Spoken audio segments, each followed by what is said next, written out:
New Zealand truck and driver enjoyed the very best of Hawke's Bay weather and scenery while getting our first experience with the new Western Star X Series for the April issue. The very first of the new generation X Series models to go to work in New Zealand is a 48X and day cab 8x4 spec which belongs to Napier's Burkett Earth Movers.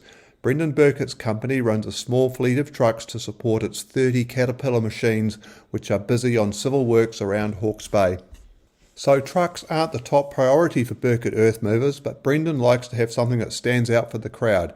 So there are also two Freightliner Cascadia tippers and a Kenworth K100E transporter in the fleet. The new 48X went to work a couple of weeks before Christmas and is being driven by Sean Millard.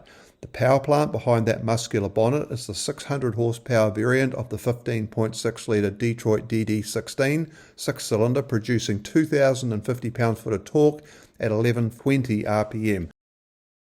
Paired up with a Road Ranger 18-speed manual, a 4.3:1 final drive ratio and airliner rear suspension.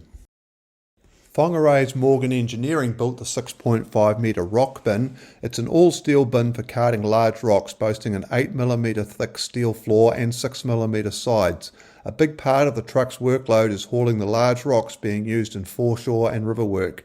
The 4-axle trailer is also the same spec from Morgan Engineering and was previously towed behind one of the Cascadias. The heavy-duty build costs some tear weight, but Brendan says the bins are very sturdy and have no dents showing in them. The other easy-to-spot visual feature on the 48X is the big Aliark Industries front bumper. Our test begins at the Burkett Earth Movers Awatoto depot for an empty run out to Waimarama Beach, where Burkett Aggregates operates a limestone quarry on the hill at Okaihau Road. It's an easy run out of Napier in moderate traffic, but after crossing the Tukituki River, the Waimarama Road becomes narrow and twisty. There are roadworks, steady traffic, hairpin bends and some steep hills. Sean says the 48X is reasonably quiet, it's comfortable and has plenty of power.